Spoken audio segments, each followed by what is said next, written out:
So hi everyone, this is Pawan and welcome to NCERT sources by TEJA. So ఇవాళ మన topic ఏంటంటే Python మీద ఒక topic చేద్దామని తేజ అడిగితే సో పైథాన్ మీద చేద్దామని ఫిక్స్ అయ్యాము.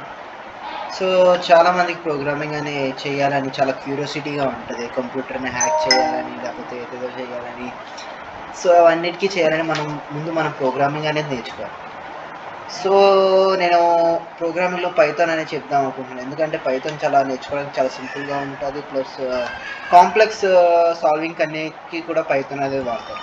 సో ఈరోజు మనం ఓవర్వ్యూ ఆఫ్ పైథాన్, అసలు పైథాన్ ఏంటి, అది ఎవరు క్రియేట్ చేశారో, పైథాన్ దేనికి వాడతాం అనేది చూసుకుందాం. So welcome to the Python series. So what is Python? Python అంటే ఏంటో ఇప్పుడు చూద్దాం.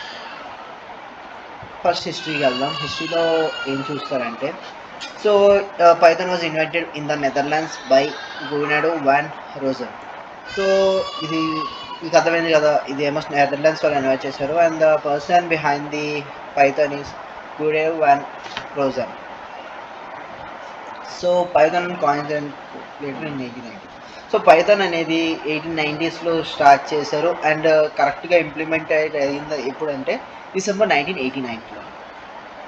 అండ్ ద పైథాన్ అసలు ఎలా నేమ్ చేశారంటే మోంటీ పైథాన్ అనే ఒక కార్టూన్ సిరీస్ ద్వారా, అది టీవీ షో మాట, ఫ్లయింగ్ సర్కస్. దాంట్లోనే ఒక లీడ్ క్యారెక్టర్ వచ్చి మోంటీ పైథాన్. సో ఈ క్రియేటర్కి మోంటీ పైథాన్ క్యారెక్టర్ అంటే ఇష్టం అన్నమాట. సో దానివల్ల ఆయన పైథాన్ అనేది క్రియేట్ చేశారు. సో మనం పైథాన్ అనేది ఎందుకు నేర్చుకోవాలి ఇప్పుడు చూద్దాం. Python has a simple syntax. It has abundant libraries and built-in modules which compare to many other high-level languages like C, C++, Java, etc. So మామూలుగా ప్రోగ్రామింగ్ లాంగ్వేజెస్ అంటే మనకి తెలుసు, C++, జావా ఇవన్నీ బోల్డ్ ఉన్నాయి. బట్ ఈ అన్నిటికన్నా పైథాన్ ఎందుకు తీస్తున్నాం అంటే, పైథాన్లోని ఈజీ సింటాక్స్లు ఉంటాయి. సింటాక్స్ అంటే ఇప్పుడు మీకు అర్థం కాదు, బట్ ఫర్దర్గా మనం వెళ్ళేటప్పుడు అది అంటే ఏదో తెలుసుకుంటాం. ఇప్పుడు ఎలా అనుకుంటారంటే, ఒక సింటాక్స్ అనేది ఒక సెంటెన్స్. ఈ సెంటెన్స్లు అనేవి చాలా సింపుల్గా ఉంటాయి, అండ్ పైథాన్లో మనకి బోల్డ్ అండ్ లైబ్రరీస్ ఉంటాయి. ఆ లైబ్రరీస్ ద్వారా ఒక పెద్ద కోడ్ రాయడం కన్నా ఒక వర్డ్ రాస్తే సరిపోద్ది. Next, portable. Python is a cross-platform language, that is, Python can be written at one operating system, say Windows, and will work in any other operating system. ఇప్పుడు మనం పైథాన్ అనేది విండోస్లో మీకు డిఫరెంట్ ఆపరేటింగ్ సిస్టమ్ తెలుసు కదా, Mac OS, Linux OS, Windows OS. So ఈ Python అనేది ఇప్పుడు విండోస్లో రాసి, ఇప్పుడు మీ ఫ్రెండ్ దగ్గర యాపిల్ ఉంది, సో సేమ్ ప్రోగ్రామ్ మీరు దాంట్లో కూడా రన్ చేయొచ్చు. సో ఈ స్పెషాలిటీ అనేది ఉంది పైథాన్కి, and it is easy to use. చాలా ఈజీగా వాడవచ్చు, ఒక పర్సన్ చాలా ఈజీగా అర్థం చేసుకోగలరు. Python does a different kind of task on varied platforms. ఇప్పుడు ఒక్కొక్క ప్లాట్ఫామ్లో ఒక్కొక్కటి టాస్క్ చేయొచ్చు,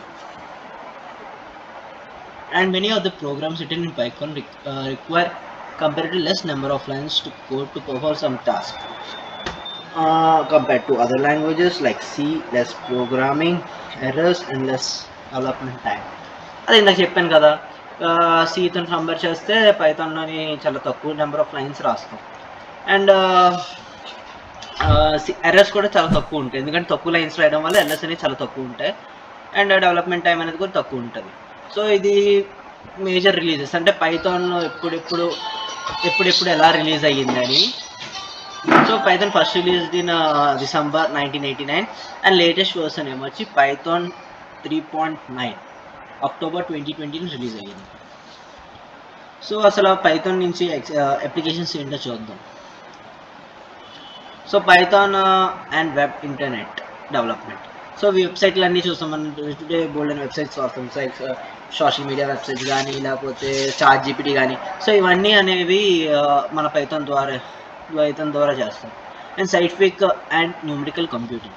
అండ్ ఇప్పుడు మన ఇస్రో వాళ్ళు ఉన్నారు, వాళ్ళకి ఒక కాంప్లెక్స్ క్యాలిక్యులేషన్స్ చేయాలి. సో ఈ క్యాలిక్యులేషన్స్ అన్నీ ఈ పైథాన్ ద్వారా అయితే సింపుల్గా చేస్తాయి, ఎందుకంటే కంప్యూటర్ బేస్డ్ కదా. అండ్ నెక్స్ట్ ఎడ్యుకేషన్లో కూడా పైథాన్ అనేది చాలా యూజ్ అవుతుంది.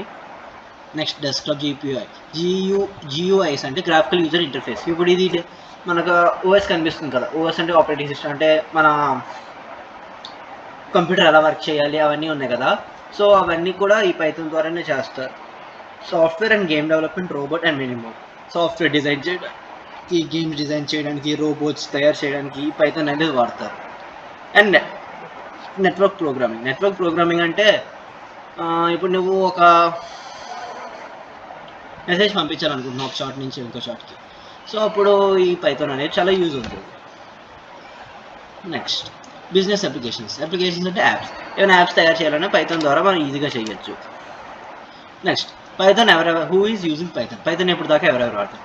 Google, IBM, Snapdragon, Intel, HP, NASA వీళ్ళందరూ కూడా పైథాన్ వాడతారు. They are the common users. So disadvantages of Python.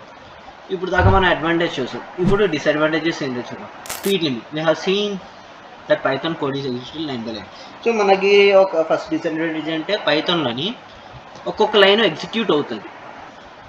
And weak in mobile computing and browsers while it serves excellent as server side language. So మనం ఇప్పుడు website చేస్తాం. Website చేసినప్పుడు ఇది front అంటే మీకు కనిపించేది చేసినప్పుడు అది చాలా స్లోగా ఉంటుంది. కానీ బ్యాక్ సైడ్ ఇప్పుడు మీరు క్లిక్ చేస్తారు వెబ్సైట్లో, అది వెంటనే ఇంకో సైట్ తీసుకెళ్తుంది కదా. సో దానికి పైథాన్ దాంట్లో ఫాస్ట్గా ఉంటుంది దీంతో కంపేర్ చేస్తే. అండ్ డిజైన్ చేయడానికి కొంచెం రిస్ట్రిక్షన్స్ ఉంటాయి. అండ్ డేటాబేస్లు కూడా undeveloped and simple. So thank you friends, ఇవాళకి ఈ వీడియోకి ఇంతే. Thank you, bye bye, see you later.